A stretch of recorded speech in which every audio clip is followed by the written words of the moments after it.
Vous écoutez Lire du Dire, émission littéraire mensuelle sur RFPP 106.3. Lire, L'-I-R-E comme colère, mais aussi comme parole qui dénonce et qui rassemble autour de la littérature parce qu'elle est le langage du monde. Notre émission d'aujourd'hui aura pour thème la poésie et l'impact que la crise sanitaire a eu sur elle à travers les éditeurs, les poètes et autres acteurs de la chaîne de production et de distribution qui contribuent à la produire et à la promouvoir. L'accès à la poésie demande souvent des mises en œuvre particulières, de nature à la rendre visible, audible, perceptible. Elle est majoritairement publiée par des éditeurs indépendants, ceux-là même qui ont le plus souffert de la crise ces 2 dernières années. Nous tenterons donc de rendre compte de l'impact de cette crise sanitaire en considérant tous les acteurs qui contribuent à faire exister la poésie. De sa production à sa publication, les éditeurs, mais aussi les imprimeurs, les poètes et les distributeurs, les acteurs, les performeurs, les scènes, les théâtres et les lieux d'échange ont été fermés pendant les confinements ou bien leur fréquentation a considérablement été réduite. Certaines de ces manifestations incontournables et essentielles qui concernent la poésie ont été annulées pendant 2 ans. C'est le cas du marché de la poésie de Paris. Je reçois aujourd'hui Vincent Gimeno-Ponce, qui en est le délégué général.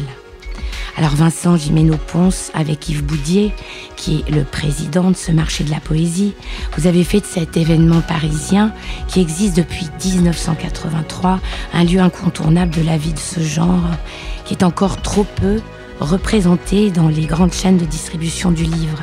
S'y rencontrent des éditeurs, des poètes, des organisateurs d'événements, des libraires. C'est aussi le lieu d'échanges internationaux.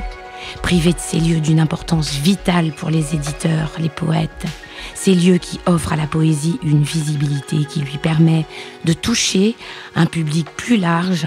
Tous les acteurs de cette chaîne de production ont souffert considérablement, à commencer par les éditeurs indépendants.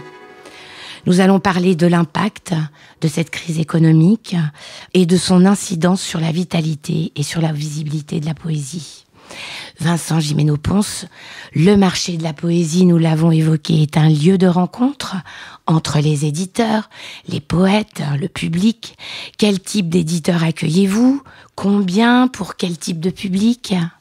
Bonjour, eh bien, le marché de la poésie accueille environ 500 éditeurs et revues, j'insiste bien sur le terme, puisque pour nous les revues sont tout autant des éditeurs. Il accueille donc à peu près 500 éditeurs. Ce sont pour la plupart d'entre eux des éditeurs indépendants qui ne publient pas forcément que de la poésie, mais principalement de la poésie. Et je dirais qu'à travers eux, ce sont aussi et surtout les poètes qu'on défend, bien entendu, mais à travers la production qu'en font les éditeurs. Et quel type de public, c'est un peu difficile de le cerner, mais enfin, je dirais que la plupart sont des gens qui aiment la poésie, sont des amateurs de poésie, qui ont là l'occasion de trouver quasi toute la production, je dis bien quasi, on n'est pas exhaustif, mais presque, quasi toute la production poétique de toutes ces maisons d'édition. Et puis, le rôle du marché de la poésie aussi, c'est cette prise directe entre le producteur et le consommateur. Et ça, c'est également essentiel.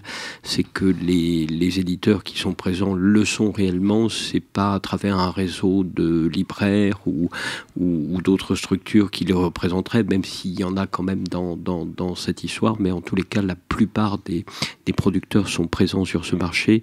Et c'est ce qui plaît aussi aux consommateurs, c'est d'avoir le contact direct avec celui qui produit un livre. Merci. Est-ce que vous pensez que, il y a certainement du public qui n'est pas habitué à lire de la poésie et qui rentre et qui contacte J'espère bien. J'espère bien. On essaie de tout faire tous les ans pour attirer un public en plus de celui qui vient habituellement. On y arrive petit à petit. Là, on a remarqué cette année qu'il y avait une fréquentation de gens un peu plus jeunes qui était plus importante qu'à l'ordinaire, mais c'est sans doute également les effets de la crise. Pendant 2 ans, personne n'a eu accès à cette production, ou très peu, en tous les cas, accès à cette production. Donc là, ils avaient l'occasion de voir ces éditeurs qui, malgré la crise, ont quand même sorti pour le marché de la poésie, j'avais à peu près 700 nouveautés annoncées par les éditeurs. C'est-à-dire que malgré l'impact de la crise, l'impact économique de la crise sur leur travail, ils ont quand même continué à produire. Ce qui est remarquable. Bon, la fréquentation, donc, est-ce qu'elle a évolué depuis 1983 en termes de qualité, de quantité d'éditeurs, de public? Bien entendu, depuis 1983, vous savez, quand on a créé le marché de la poésie en 1983, il y avait à peu près 50 éditeurs qui étaient présents sur le marché. On est à peu près à 10 fois plus aujourd'hui. Au niveau du public, c'est à peu près la même chose. Je crois que le marché de la poésie est devenu, comme vous le disiez, incontournable. Et puis, c'est un lieu magique en même temps. Alors là, cette magie-là, elle opère on ne sait comment, par touche des uns, des autres, par ce travail des éditeurs qui sont vraiment des gens extraordinaires. Hein. La plupart d'entre eux font ce travail en dehors de leurs activités. Et puis, il y a une telle ferveur de la part aussi des poètes derrière pour faire avancer la cause de la poésie qu'on ne peut que les soutenir. Et alors, c'était une année un peu particulière puisque ça faisait 28 mois que le marché de la poésie n'avait pas eu lieu. Donc, la fréquentation a été miraculeusement haute, d'autant plus qu'on était à l'automne, ce qui ne sont pas les dates habituelles du marché de la poésie. Mais c'était une fréquentation, je dirais, d'attente de la part de tout le monde. D'abord, les éditeurs, de se retrouver entre eux, ça leur faisait énormément de bien. De retrouver leurs auteurs aussi, qui n'avaient pas eu l'occasion de voir depuis à peu près 2 ans. Et puis de retrouver aussi un public qui, sans doute, pendant le confinement, a épuisé un peu ses bibliothèques et qui avait besoin d'un renouvellement à la source. Plus toutes les manifestations, moins nombreuses cette fois-ci, annexes, voilà, que vous avez organisées, les lectures, je les ai pas évoquées, mais c'est important aussi. Il y a une scène avec... Il y a une scène sur laquelle on fait une trentaine de rencontres, de lectures, pendant des tables rondes aussi, pendant ce marché de la poésie. Il y a beaucoup de réflexions sur la poésie contemporaine qui se fait autour de tout cela, et on s'est aperçu que le public était en demande. On avait créé les États généraux il y a de cela 4 ans maintenant, et on s'est aperçu qu'il y avait une réelle demande de réflexion autour de la poésie, donc on essaie d'accentuer tout ça avec le temps. Et puis, on a aussi d'autres événements qu'on appelle la périphérie du marché de la poésie. Ce sont des rencontres qu'on organise un peu partout en France, voire à l'étranger, et qui permettent à des publics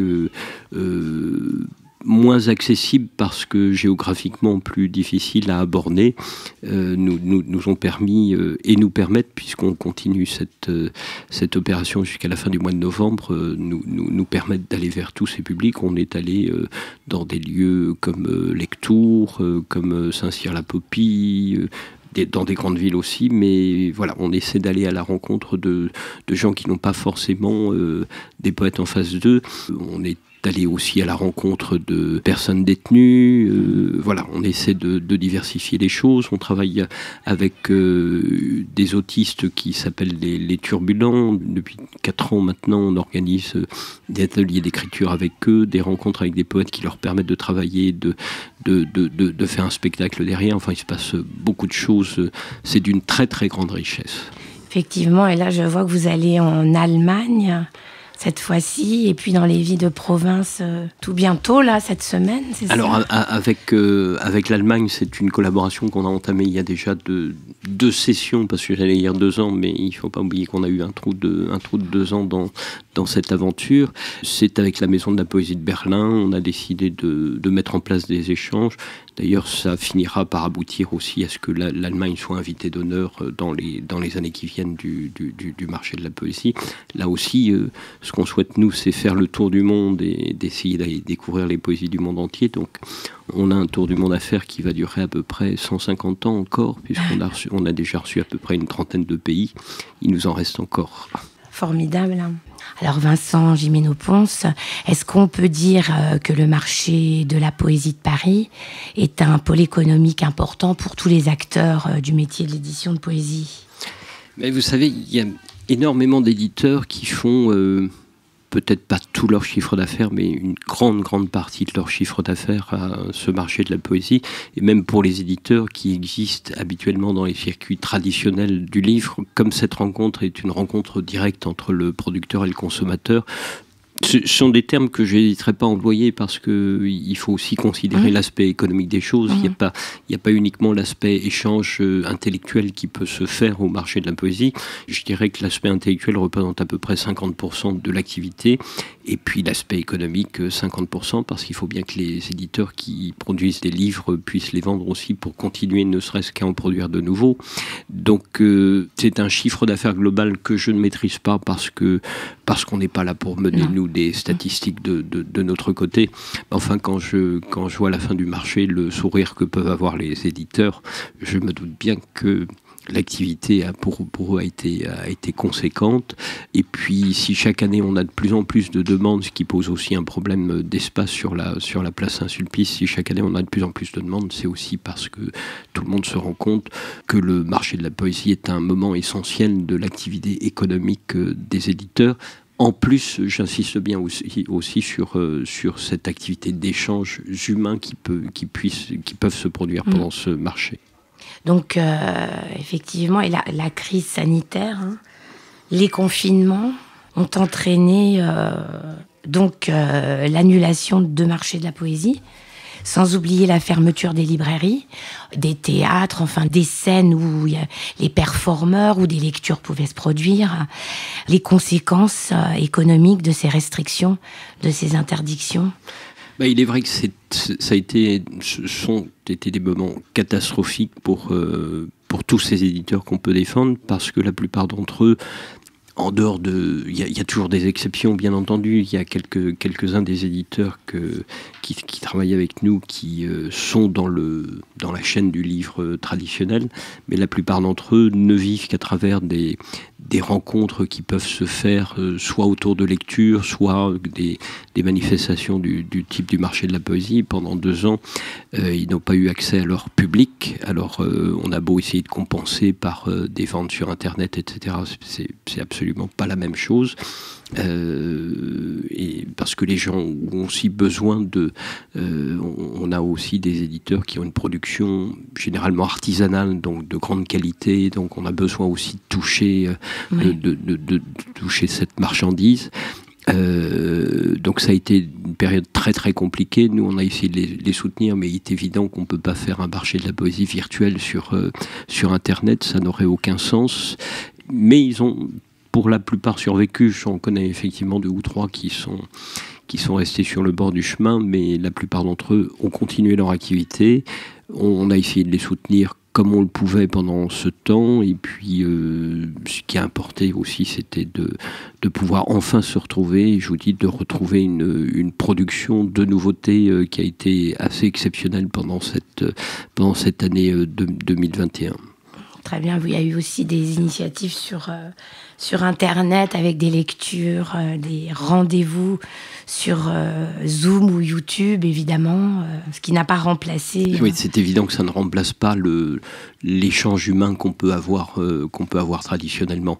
Nous, on a évité de faire ce type de rencontres en vidéo parce que c'est pas l'activité du marché de la poésie. Non. D'ailleurs, généralement, nous, lorsqu'on fait des rencontres et des lectures, on insiste bien sur le fait que ce soit les poètes qui fassent leur lecture, même si pour bon nombre d'entre eux, ils ne lisent pas très bien, mais le rapport est complètement différent.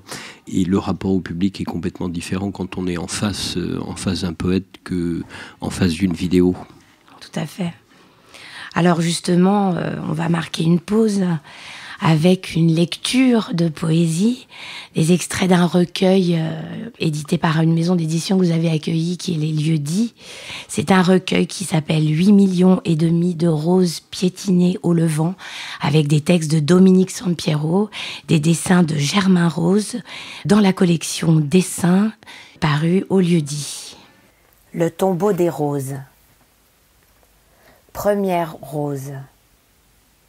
Voir un enfant suffoqué jusqu'à ne plus bouger dans son corps, figeant le ciel, la terre sur son buste tendre, plié sous le béton des gaz meurtris par un invisible toxique.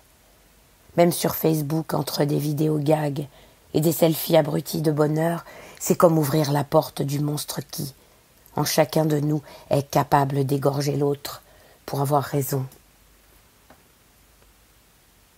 Deuxième rose. Inaudible et blessée, la langue des autres au fond de nos yeux, leur silence forcé. Troisième rose. De la lumière est tombée sur le cri des enfants syriens, là où l'homme oublie l'or de son enfance depuis la sortie de ses yeux. Quatrième rose. Pour haïr, sans regarder en face, apprendre à détourner la tête, fermer son corps, ses mains à ceux qui nous ouvrent en deux, à leur manque. Cinquième rose. De la terre a recouvert les visages des enfants syriens pour les enterrer vivants sur le seuil de leur maison, brisant le visage des mères comme une vitre sale. Sixième rose. De la peur a pétrifié le cœur des enfants syriens, les trouant d'éclats noirs comme la nuit où ils cherchent une étoile pour sortir de l'étable de l'enfance. Septième rose. De la poussière a brûlé le souffle des enfants syriens pour l'éclore à la rose du sang clouée sur la porte du tyran, jurant son innocence à tout vent. Huitième rose. Des nuages ont emporté les regards des enfants syriens sur cette neige froide et indifférente du papier, juste pour penser, pupille, leur mort. Vous écoutez Fréquence Paris Pluriel 106.3, Lire du dire, avec pour invité Vincent Gimeno-Ponce, délégué général du marché de la poésie de Paris, et nous évoquons l'impact de la crise sanitaire sur la poésie. Alors Vincent Gimeno-Ponce, les professionnels du livre, quels sont-ils qui ont été le plus touchés? Certainement les éditeurs, mais il n'y a pas que. Il n'y a pas que, toute la chaîne du livre a été totalement impactée par cette crise, que ce soit des diffuseurs, distributeurs, libraires, bibliothèques, simples lecteurs, tout le monde a été totalement touché. D'abord parce qu'il y a des lecteurs qui n'avaient pas accès à des nouveautés, donc là aussi c'était très compliqué. Ces éditeurs, comme je vous le disais, la plupart d'entre eux ne vivent que par des rencontres qui peuvent se faire autour de leur publication. Donc pendant 2 ans, ça a été très très compliqué. Mais vous savez, la poésie est en crise permanente, oui. Même d'un point de vue économique. Il ne faut pas oublier que dans le secteur de la librairie, la poésie, y compris le théâtre, ne représente que 0,3% des ventes. Donc on est en situation de crise permanente. Ça veut dire peut-être qu'on arrive mieux à résister à la crise qu'on a pu subir ces dernières années, même si humainement c'était difficile. En tous les cas, moi j'ai été surpris de voir que la plupart des éditeurs que nous défendons à travers ce marché ont tenu le coup. Effectivement, il y a peu de librairies qui distribuent, qui consacrent véritablement un rayon à la poésie. Dans les grandes enseignes, il faut quand même insister pour trouver où est la poésie. C'est problématique. De toute façon, ça a toujours été le cas de figure. Alors certes, on va dire que dans les années 80, c'était facile, il suffisait de franchir le seuil d'une librairie, mais il y avait aussi beaucoup plus de librairies pour que les libraires acceptent d'accueillir les ouvrages que présentent ces éditeurs de poésie. Aujourd'hui, c'est beaucoup plus compliqué. Si on n'est pas en plus dans le circuit de la chaîne du livre, avec son distributeur, son diffuseur, généralement, les libraires ne prennent pas, je dis bien généralement, parce qu'il y a fort heureusement encore beaucoup d'exceptions et de libraires qui font un travail extraordinaire par rapport à la défense de la poésie et la création d'une façon générale. Mais aujourd'hui, il faut rentrer un petit peu dans des cases pour exister, ce qui n'est pas le cas de la plupart des éditeurs que nous accueillons au marché de la poésie. C'est peut-être justement ce qui fait le succès de cette manifestation. Je vous avouerai qu'on préférerait, nous, de notre côté, que le marché de la poésie ait moins de succès et que ces éditeurs, à longueur d'année, soient présents un peu partout, mais malheureusement, ça n'est pas le cas.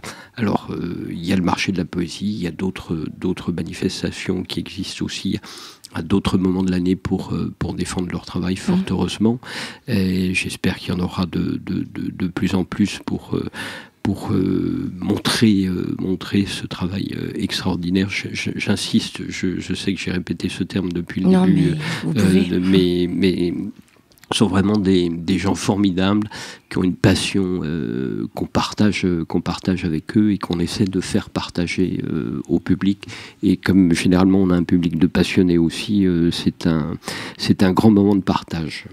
C'est vrai que la chaîne de distribution, que ce soit les distributeurs ou les grandes enseignes qui vendent sur Internet, demandent quand même des marges assez importantes que les éditeurs indépendants peuvent d'autant moins se permettre de payer maintenant. Hein. Il y a les marges, il y a les retours, enfin il y a tout un tas de problématiques. Il faut faire des tirages plus conséquents que ceux permis par la poésie pour pouvoir exister. Donc si c'est pour avoir des éditeurs qui se mettent à faire des tirages, parce que les ventes de poésie c'est entre 200, 500, alors quand on a un best-seller on est plutôt à 1000, mais vraiment on est dans les cas de figure particuliers. Et pour être présent dans le réseau de la librairie, il faudrait déjà que leur tirage soit beaucoup plus conséquent que ce qu'ils font habituellement. Est-ce que la poésie nécessite au niveau de l'impact du public, donc ça n'a pas non plus beaucoup de sens de demander à ces éditeurs qui en plus font un travail artisanal, donc avec généralement une grande qualité dans les choix des papiers, dans les choix des maquettes, des typographies, etc. Ça n'aurait pas de sens de leur demander de rentrer dans le cadre traditionnel de cette chaîne du livre. Bien entendu, il y a un certain nombre d'éditeurs qui sont présents au marché qui font cet effort, mais on ne peut pas le demander à tous ces éditeurs parce qu'il y a des petites maisons d'édition qui tiennent vraiment à une personne et qui n'existeraient pas sans le travail de cette personne. Donc ça serait beaucoup trop difficile pour eux de pouvoir tenir le choc.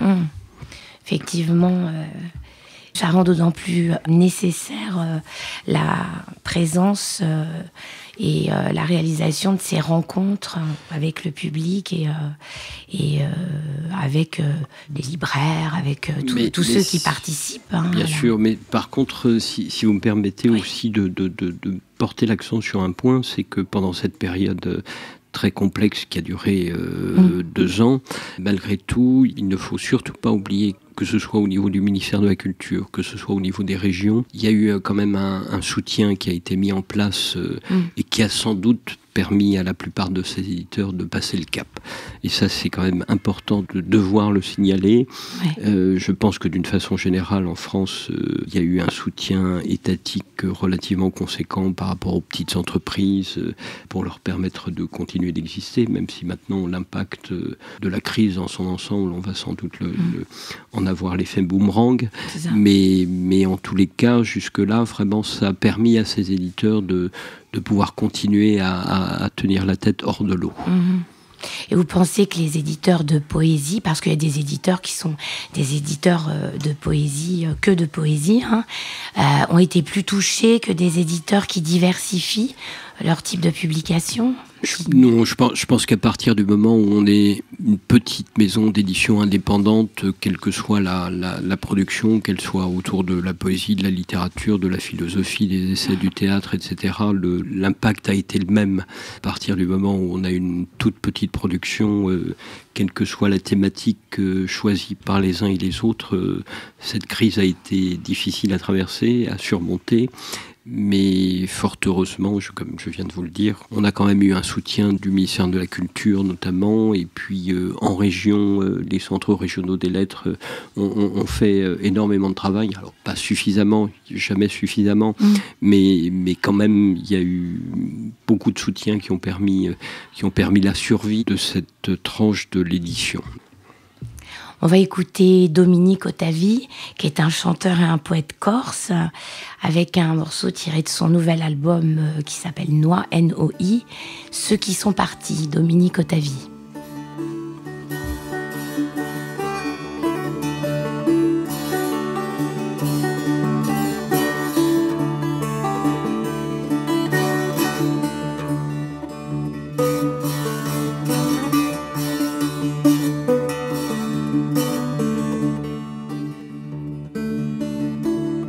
Ceux qui sont partis, ils ne sont pas loin.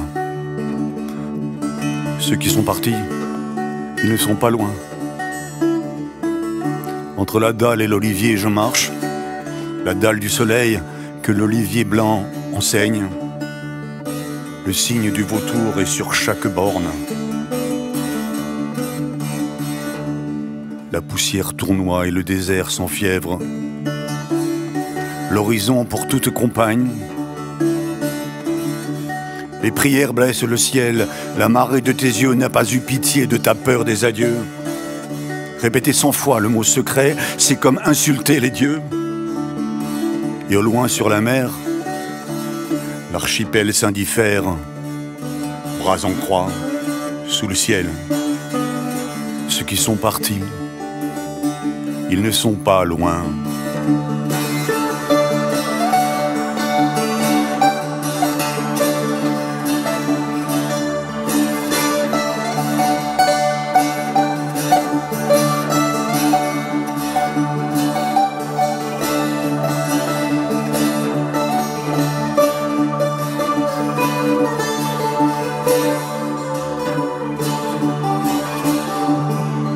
Ceux qui sont partis, ils ne sont pas loin. Un torrent de lumière que le feu a forgé à pleine main. Le soldat n'ira plus par 4 chemins. Il connaît à présent le sien et les saisons abattues sous les coups des bourreaux qui ne connaîtront jamais le nom de l'âne. L'âge de la pierre, le chant de l'olivier, l'adresse du soleil, de l'archipel. Nous voici à l'aube de l'autre temps. J'invente le jour à chaque seconde. Et la lumière est ma complice. Et l'olivier de la dalle de l'archipel nomade. L'olivier de la dalle de l'archipel nomade. Ceux qui s'en viennent ne connaissent même pas le visage de leur solitude. Il n'est que l'olivier pour les faire pâlir et la dalle du soleil pour jamais les ensevelir. La dalle et l'olivier, ceux qui sont partis, ils ne sont pas loin. Ceux qui sont partis ne sont pas loin. La dalle et l'olivier, pas loin. Pas loin.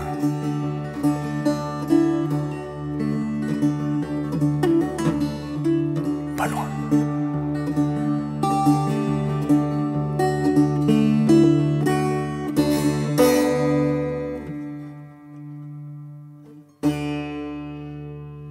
Vous écoutez Lire du Dire sur Radio Fréquence Paris Pluriel 106.3.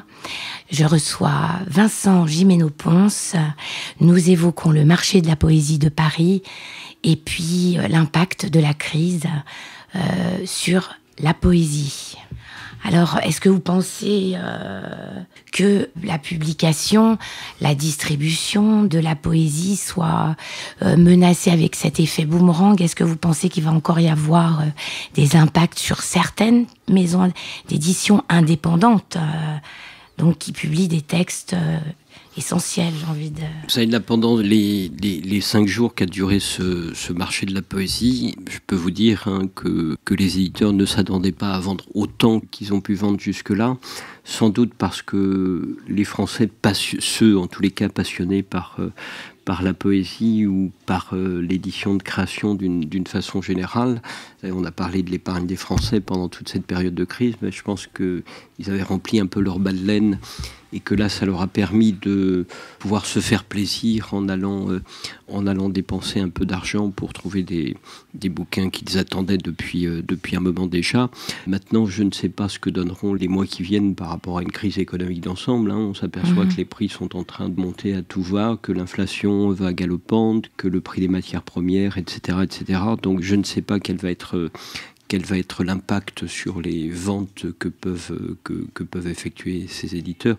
Il est évident qu'on dépense plus facilement pour acheter l'alimentaire que pour aller vers la culture. Donc si un jour les gens ont un choix à faire, ils se serreront sans doute beaucoup plus la ceinture sur l'aspect culturel des choses. Et je crains fort qu'effectivement ça aboutisse aussi à avoir un impact sur la diffusion de la poésie et du travail de ces éditeurs. Et pour le moment, c'est encore un peu prématuré pour le savoir, parce qu'il est évident, quand le gouvernement parle de relance économique et que tout le système s'est remis en route, d'abord on s'aperçoit quelques mois plus tard que le coût de la crise, on est en train de commencer à le payer. Ouais. Et donc j'espère que ça ne se répercutera pas trop sur la culture d'une façon générale et sur le travail de ces éditeurs indépendants en particulier. Oui, il faut l'espérer. Vous évoquiez des mesures prises par le gouvernement pour accompagner l'effort de reprise de ces acteurs du métier du livre, particulièrement des éditeurs de poésie. Donc, quelles ont été ces mesures, en gros? Est-ce que vous pensez que ça suffira pour sauver les plus en difficulté, que ça suffit à maintenir certains juste à la limite de la survie, quoi? Je pense que c'était déjà essentiel qu'on leur permette de survivre pendant cette période de crise. Et comme je vous le disais, on remarque un surcroît d'activité de ce point de vue-là, puisque à peu près 700 nouveautés depuis le début de l'année de la part de ces éditeurs, c'est assez conséquent. Maintenant, reste à savoir si dans les mois qui viennent, les choses vont pouvoir perdurer, c'est-à-dire que les manifestations autour de la poésie et de la littérature vont pouvoir continuer d'exister. Donc, tout dépendra aussi de la crise sanitaire et de ce qu'elle va devenir dans les temps qui viennent. Je pense que si on commençait à réinterdire un certain nombre de manifestations culturelles, là, ça serait un coup dur pour l'ensemble de cette profession. Donc il faut espérer qu'au niveau du ministère de la Culture, qu'au niveau des institutions régionales, etc., on continue à surveiller avec une grande attention ce qui se passe aujourd'hui et ce qui va se passer dans les mois qui viennent, parce que je pense que même si ces éditeurs ont l'habitude de vivre une crise permanente, il y a un moment donné où ça devient beaucoup trop. Oui. Ouais. Il me semble qu'il y a eu des reports d'impôts, une prime aussi. Et puis le CNL a débloqué... Oui, le CNL, les régions ont quand même débloqué des subventions pour aider ces éditeurs. Alors certes, c'était des dossiers assez complexes à mettre en place, mais qui paraît un petit peu logique. On est dans un système de bureaucratie et de technocratie qui fait que quand on veut avoir un soutien, il y a des dossiers un peu complexes à remplir, mais comme en plus pendant ces 2 ans, on peut se dire que la plupart de ces éditeurs avaient un petit peu de temps à y consacrer. Ils l'ont fait, ils l'ont fait de leur côté. Les institutions les ont bien accueillis. Elles ont aussi soutenu des manifestations comme le marché de la poésie, parce que 2 ans sans existence, pour nous, c'était aussi délicat d'un point de vue financier. Donc non seulement elles nous ont soutenus, nous, pour qu'on puisse continuer d'exister, mais elles nous ont soutenus aussi pour qu'on puisse, nous, indemniser les auteurs qui devaient participer à des manifestations et qui n'ont pas pu le faire. Parce que on est en train de parler des éditeurs, mais il y a aussi tous ces auteurs qui, à longueur d'année, font des lectures, des ateliers d'écriture, etc., qui n'ont pas pu, pendant toute cette période, faire quoi que ce soit. Et pour eux, ça a été aussi une période délicate, voire encore plus compliquée que celle des maisons d'édition. Donc si le ministère de la Culture, par exemple, nous a permis de pouvoir nous soutenir pour continuer d'exister et qu'on puisse, de notre côté, indemniser les auteurs qui devaient participer à nos manifestations, c'est déjà quelque chose d'important. Et j'ajouterais qu'on a réfléchi avec le Centre national du livre et alors, même si c'est quelque chose qui est de l'ordre du symbolique, mais le CNL nous a donné une subvention complémentaire cette année que nous on répercute sur la participation des éditeurs au marché de la poésie, même si c'est symbolique pour chacun d'entre eux, c'est quelque chose d'important. Mais c'est super, oui, c'est important effectivement, je pense, pour nombre d'entre eux.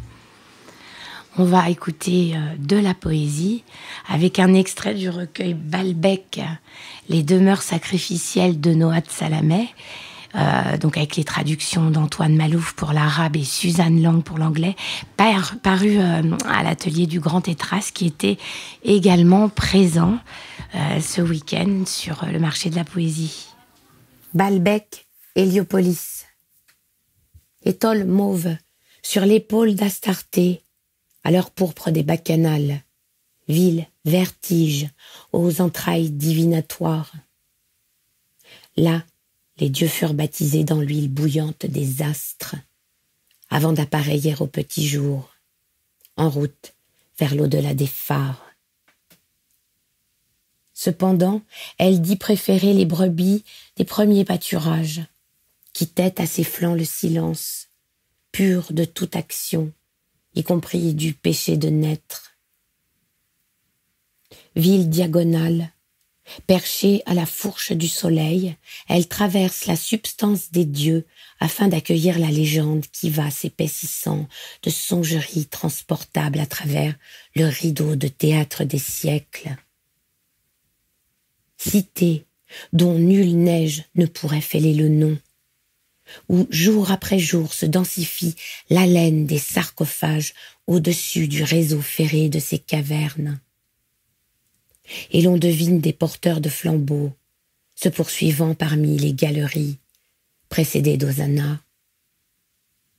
Balbec, la cananéenne, pétrie de vibrations davantage encore que de blocs, de battements plus que d'aspérité. Elle oppose au vent désertique ces troupeaux de mythologie grossis infiniment par ses yeux de cristal.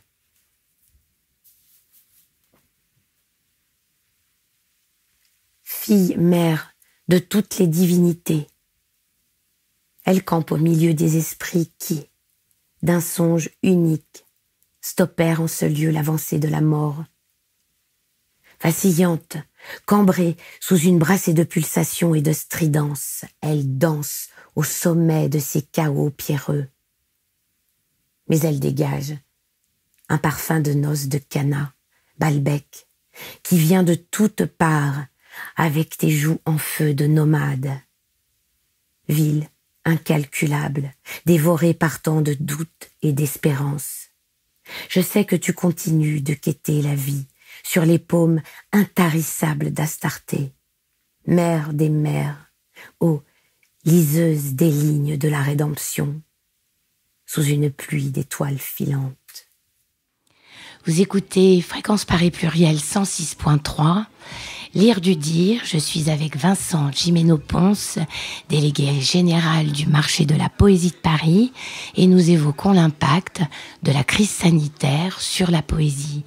Alors on évoquait cette dimension particulière de la poésie, charnelle. J'ai envie de dire que la poésie a besoin d'être lue, d'être dite. Le recueil a besoin d'être là pour être en proximité avec le public. Il y a toutes les formes. D'abord, c'est effectivement difficile de parler de la poésie quand on parle de l'univers contemporain de la poésie. On devrait parler des poésies contemporaines parce qu'elle est sous toutes ses formes, à la fois dans son écriture, mais également dans son interprétation, entre guillemets. Ça va de la simple lecture à des performeurs, à des poètes sonores, à des poètes visuels, à des gens qui construisent des spectacles autour de leurs textes, à des gens qui font des lectures simples, à des gens qu'on est obligé de secouer un petit peu pour les faire avancer sur l'acte de lecture et de rencontre avec le public. Donc il y a une telle diversité de champs d'action dans cette poésie contemporaine que ce sont plutôt des poésies contemporaines dont il faudrait parler. oui. Et le fait que ces lieux soient fermés, les lieux de lecture, de représentation, de mise en œuvre, de la parole poétique, ou bien de présence des éditeurs, a impacté toute la chaîne, hein, les performeurs, les poètes. Hein. On parlait des poètes aussi, qui ont vu, pour certains, des recueils publiés pendant les confinements. Voilà. Et qui n'ont effectivement pas existé, enfin, non. Peu existé, en tous les cas, pour la peine. Ce qu'on a essayé, nous, notamment, par exemple, pour prendre l'exemple du marché de la poésie, c'est que on avait mis en place il y a 2 ans, puisqu'à chaque fois on nous a arrêté à peu près à une quinzaine de jours de l'événement, donc on avait mis en place toute notre programmation et on a essayé de report en report. Il ne faut pas oublier qu'avant cette édition qui vient d'avoir lieu et tous ces événements autour du marché de la poésie qui viennent d'avoir lieu, il y a eu 3 reports avant que la quatrième fois soit la bonne. Et donc toutes les manifestations qu'on avait montées avec un certain nombre d'auteurs, avec un certain nombre de lieux, on a essayé de les maintenir sur le présent. Donc on a à peu près 80% des manifestations qu'on a organisées cette année qui sont celles qu'on avait déjà prévu de faire il y a 2 ans. C'était important pour soutenir justement des auteurs qui ont eu des recueils parus et qui n'ont pas eu l'occasion de pouvoir en parler, de pouvoir échanger autour de cela. Donc il est vrai qu'on est moins dans la nouveauté dans les événements qu'on a pu organiser autour du marché de la poésie, mais de toute façon la poésie c'est un temps un petit peu plus éloigné et ça permet de travailler les choses sur la longueur et sur la durée et pas sur un temps présent qui est un temps incertain pour tout le monde et encore plus pour la poésie. Tout à fait. Donc nous allons marquer une pause et nous allons écouter des extraits du recueil de Claude Bert. Il y a des choses que non, paru chez Bruno Doucet, qui était également présent évidemment sur le marché de la poésie ce week-end. Cet extrait donc du texte de Claude Bert, Célébration de l'espèce, est interprété par Frédéric Wolf-Michaud sur une musique d'Alain Bancard. Comme tous ceux de mon espèce, je voudrais célébrer mon espèce, car mon espèce célèbre le tout du tout de mon espèce. Mon espèce célèbre le bonheur et la peine de son espèce, la douleur et la jouissance de son espèce. Mon espèce célèbre la naissance, la mort, les âges, les séparations, les retrouvailles de son espèce. Mon espèce célèbre la joie, l'extase, la souffrance, la folie, l'horreur, les crimes de mon espèce. Mon espèce célèbre les saints, les artistes, les poètes, les savants, les sages, les héros, les rois, les prophètes, les faux prophètes, les bourreaux, les martyrs, les tyrans, les criminels de mon espèce. Ainsi est mon espèce, qu'elle célèbre le n'importe quoi de son espèce, qui se réjouit autant de la vie que de la mort de son espèce. Car mon espèce est une espèce qui détruit sa propre espèce. Mon espèce s'extermine au nom du mal comme du bien, du passé comme de l'avenir de son espèce. Mon espèce massacre mon espèce au nom de ses terres, de ses dieux, de son ordre, de ses croyances comme de ses incroyances. Tout rentre, tout fait ventre dans le carnage de mon espèce par mon espèce. Mon espèce est le meilleur auxiliaire de la mort et des souffrances de son espèce. Mon espèce étripe mon espèce au nom de l'amour, de la liberté, de la justice, de la vérité et de tous les anciens et futurs paradis de l'espèce. Mon espèce ravage mon espèce au nom de l'humanité comme de l'inhumanité de mon espèce. Mon espèce pollue ce qu'elle invente de plus sacré dans le fumier de mon espèce. Et mon espèce tue et traite les autres espèces comme sa propre espèce. Mon espèce entasse les bêtes qu'elle mange dans des hangars où elles pourrissent vivantes et enferme dans des camps où ils pourrissent vivants les membres de son espèce. Mon espèce viole les femmes et les enfants de son espèce.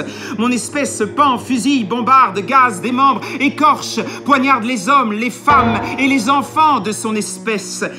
Ainsi est mon espèce, plus sanguinaire et malfaisante que toute espèce. Comment peut-on célébrer une espèce aussi nuisible que mon espèce, une espèce oublieuse et avide qui se soumet au pire de l'espèce et anéantit les meilleurs de son espèce pour ensuite les célébrer?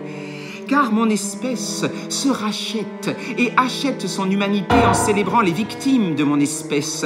Et les tessons de lumière qui éclairent la nuit de mon espèce servent de pardon à la cruauté de mon espèce. Il faut être une espèce décervelée comme l'est mon espèce pour croire qu'un Dieu tout-puissant puisse absoudre ses crimes contre son espèce. Il faut être déboussolé comme l'est mon espèce pour imaginer qu'un quelconque infini puisse ressembler à celui qu'invente à son image la sauvagerie de mon espèce. Car mon espèce se sert de ses dieux pour mettre à mort les membres de son espèce. Mon espèce peut le matin louer le Créateur de toute espèce, puis au sortir de ses prières, crucifier, lapider, égorger en son nom d'autres membres de mon espèce. Comment croire aux dieux de mon espèce, qui sont des dieux déféqués par la cervelle détraquée de mon espèce? La fente d'infini qui traverse le nom de Dieu dans mon espèce est ramenée à la mesure de la porcherie de mon espèce, et aucun Dieu ne peut ressusciter l'âme de mon espèce assassinée par mon espèce. Ainsi est mon espèce, qu'elle fait endosser à ses dieux la porcherie de mon espèce. Qui sauvera mon espèce de mon espèce? Une espèce qui se gorge de meurtre est une espèce condamnée à la non-éternité de son espèce. L'âme de mon espèce fond comme glaçon entre les mains sanglantes de mon espèce, emportée par sa peur et sa passion de la mort. Car mon espèce passe le plus clair de sa vie à amonceler richesse et prière contre la mort et à se soustraire à la vie pour se donner à la mort. Mon espèce dépense des trésors d'intelligence à se persuader que la vie est la mort et que la mort est la vie. Mon espèce a honte du désir et de la vie auquel elle préfère la putréfaction de la mort. Mon espèce préfère s'insulter par les organes et les actes du plaisir de sa propre espèce plutôt que d'accepter la mort. Mon espèce a une perversion de l'âme infiniment plus grave que les perversions du pauvre corps animal de mon espèce. Il faut être déglingué comme l'est mon espèce pour s'enterrer vivant dans la mort et vouer sa vie à la mort. Mais ainsi est mon espèce, qu'elle préfère les délires de son esprit malade à la fragilité mortelle de son corps. Double et duplice est mon espèce, qui martyrise le corps animal de mon espèce par peur de la mort et se console de la mort contre la chair animale de mon espèce. Car mon espèce se love sous les mamelles des mères de son espèce et entre les bras et les cuisses des autres membres de son espèce pour oublier la mort. Mon espèce dépaisse le corps des mères de son espèce, abat les vieillards de son espèce, écartèle les femmes de son espèce, arrache les couilles des hommes de son espèce, puis brandit ses trophées pour amadouer la mort. Mon espèce peut le matin bercer ses enfants avec des yeux de biche, aller en éventrer d'autres 2 heures après, puis se laver le sang des mains au robinet avant de dorloter de nouveau la progéniture de mon espèce. Ma folle espèce, affolée par le temps infime de son corps, préfère mourir sa vie plutôt que de vivre la durée si courte de son corps. Mon espèce, terrifiée par la mort, se précipite dans la mort par frayeur de la mort. Mon espèce creuse dans sa chair le sillon de la mort et l'âme de mon espèce dégringole dans le trou du cul de la mort. Ainsi est l'instabilité effrayante. Vous écoutez Fréquence Paris Pluriel 106.3, Lire du dire, avec aujourd'hui à mes côtés Vincent Gimeno-Ponce qui est là pour nous parler du marché de la poésie de Paris qui a pu se tenir enfin cette année et de l'impact de la crise sanitaire sur la poésie. Alors Vincent Gimeno-Ponce, en périphérie, vous vous appelez périphérie du marché de la poésie, vous avez créé les États généraux permanents de la poésie en 2017 avec Yves Boudier. C'est le lieu, et notamment en 2019, d'une interrogation théorique et pragmatique sur la poésie et de sa place dans notre société contemporaine. Donc en 2019, vous aviez élaboré une réflexion autour de cette problématique. est-ce que vous pensez que ce que vous aviez déduit, ce que vous aviez constaté a changé avec la crise? Et quelle est la place maintenant de la poésie, son avenir? Alors d'abord revenir sur la création de ces états généraux de la poésie qui sont devenus permanents en fait depuis l'édition 2021. C'est-à-dire ça devait être l'édition en 2019, mais ça aura été l'édition de 2021. Il n'y avait pas eu d'états généraux de la poésie depuis 1992. Donc ça faisait déjà un petit moment qu'on n'avait pas eu l'occasion de mettre les choses à plat et d'essayer de réfléchir un petit peu et de faire un état des lieux de la poésie aujourd'hui. Donc c'est ce qu'on a organisé en 2017 pour la première fois. On a essayé de faire un état des lieux de ce qui se passait aujourd'hui en poésie. Et puis on s'est aperçu à la fin de cette première année d'états généraux qu'il fallait continuer cette réflexion, d'abord parce que le marché de la poésie, naturellement, est un lieu de réflexion autour de la poésie, donc autant utiliser ce cadre pour continuer cette réflexion, avec chaque année une thématique. On s'est dit que finalement, comme le marché de la poésie était le lieu naturel de réflexion autour de la poésie, les états généraux de la poésie allaient devenir permanents pendant le marché de la poésie et pendant tous ces événements qu'on organise. Et cette année, nous avions choisi comme thématique les finalités du poème. On choisit chaque année une thématique différente. Je ne sais pas encore, on est en train de travailler à la thématique qu'on développera en 2022, mais on n'a pas encore déterminé cette thématique. Et on s'est vraiment rendu compte qu'il y avait une réelle demande du public qui vient au marché de la poésie, ce qui est rassurant aussi. C'est pas seulement des gens qui viennent acheter des bouquins de poésie, mais c'est vraiment des gens qui ont envie de réfléchir à ce qu'est cette poésie contemporaine et ce qu'elle apporte aussi dans notre société, parce que je pense que c'est vrai qu'on dit tout le temps que tout est poésie, etc. Sans doute tout et peut-être pas la poésie, mais en tous les cas, la poésie, c'est un outil de réflexion permanent sur la société dans laquelle on vit, sur un regard porté autre que philosophique sur ce monde qui nous entoure, et c'est important justement aussi de la poser de temps en temps pour qu'elle se regarde non le nombril, mais qu'elle regarde ce qu'elle est et quel est son devenir. C'est ce qu'on essaie de mettre en place depuis maintenant 4 ans.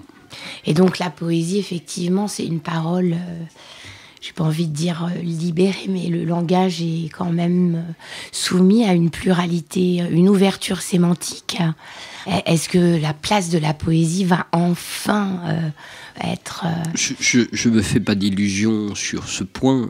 Elle sera toujours en marge, mais je pense que la poésie est faite pour être en marge de toute façon et ne pas rentrer non plus dans les critères économiques qu'on doit attribuer à tous ces acteurs de la chaîne du livre. Donc de toute façon, en marge, elle le sera toujours. Et ça peut être rassurant autant qu'inquiétant. Qui serait d'autant plus inquiétant, c'est que la poésie devienne un phénomène de mode. Parce que ça signifierait qu'elle risquerait de changer son fusil d'épaule. Et ça, ce serait gravissime, mais je pense qu'on en est loin, de toute façon. Ou alors, si la poésie devient un phénomène de mode, c'est que les lecteurs ont changé leur fusil d'épaule et qu'ils ont envie d'accéder à une autre vision du monde. Et puis mais de toute façon, effectivement, on s'en rend compte pendant les 5 jours du marché de la poésie.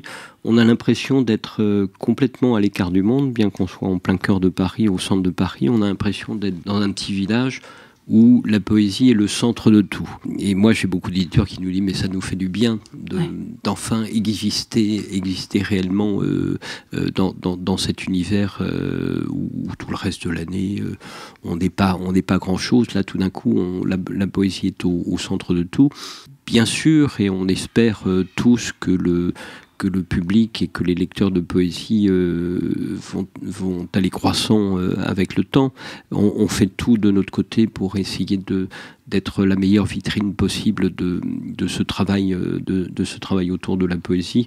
Mais Il faut tout de même pas se dire que demain, tout d'un coup, on va se mettre à vendre des ouvrages de poésie à 5 000, 10 000, 15 000 ou 100 000 exemplaires. Hein. Il y a toujours eu quelques exceptions, mais ça demeure quelques exceptions pour confirmer une règle qui est celle d'une règle minoritaire, mais minoritaire qui se veut aussi minoritaire, qui n'a pas non plus ce besoin d'une visibilité permanente.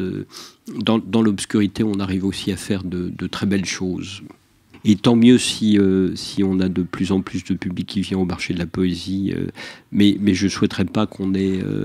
donc nous, on est toujours très attentifs à ce que ne viennent pas au marché de la poésie des gens qui viendraient faire leur promenade du dimanche pour simplement faire leur promenade. Ce qui nous intéresse, c'est d'aller conquérir des publics qui soient les publics intéressés par la chose et intéressants pour les éditeurs. Et donc, à la fois en termes d'échanges humains, mais aussi en termes d'échanges économiques. Si c'est pour augmenter le nombre de visiteurs qui viennent au marché de la poésie pour simplement avoir des chiffres, ça n'a aucun intérêt.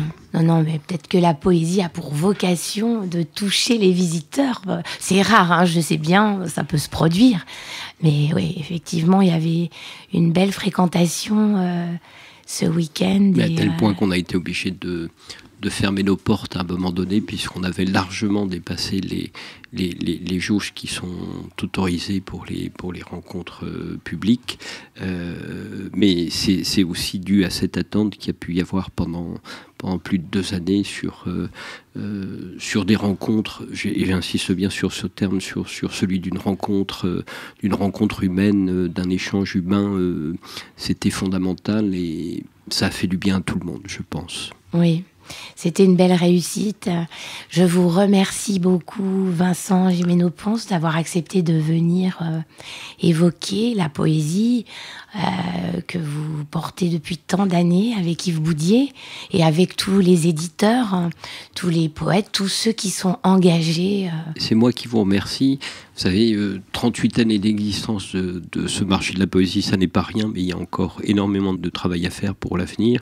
Donc là, on va tâcher de revenir à des dates plus traditionnelles aux alentours du mois de juin l'année prochaine. On va essayer de refixer un cadre qui soit un peu plus habituel, et en l'occurrence en 2022 on recevra le Luxembourg en invité d'honneur de ce marché, et en espérant que retrouver un petit peu plus les traces de ce qu'on a pu mettre en place, plutôt que de se retrouver, je vous avouerai, quand on a décidé de faire ce marché de la poésie au mois d'octobre sans en avoir vraiment le choix, on a été un petit peu inquiet sur les retours qu'on aurait pu avoir. Il se trouve que ça a été très positif, tant mieux, mais en tous les cas, on reste vigilant sur l'avenir et sur tout ce qui reste à construire.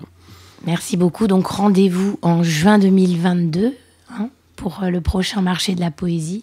Et puis, la périphérie du marché continue. Alors, on peut aller sur le site internet du marché de la poésie pour voir les manifestations qui sont organisées, pour voir aussi quels sont les éditeurs qui ont participé au marché de la poésie et qui continuent leur travail courageusement. Et puis aussi les poètes. Oui, voilà, il y a sur le site internet du marché de la poésie, il y a à la fois des renseignements sur toutes les maisons d'édition et revues qui participent à ce marché de la poésie. Il y a des renseignements sur tous les autres, des biographies sur tous les auteurs qui ont participé aux événements de cette année, mais il y a toutes les archives avec toutes les biographies de tous les auteurs ayant participé à l'an passé. Il y a toutes les nouveautés des éditeurs de cette année, mais aussi en archive toutes les nouveautés des éditions précédentes.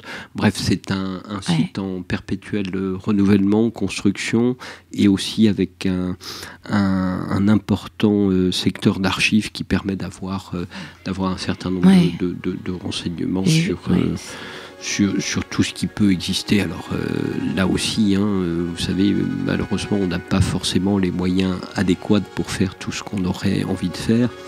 Mais en tous les cas, on essaie de relever les manches et de faire avec nos moyens. C'est ça. Merci beaucoup, Vincent Gimeno-Ponce, d'avoir accepté mon invitation. Mais merci à vous et à très bientôt. À très bientôt.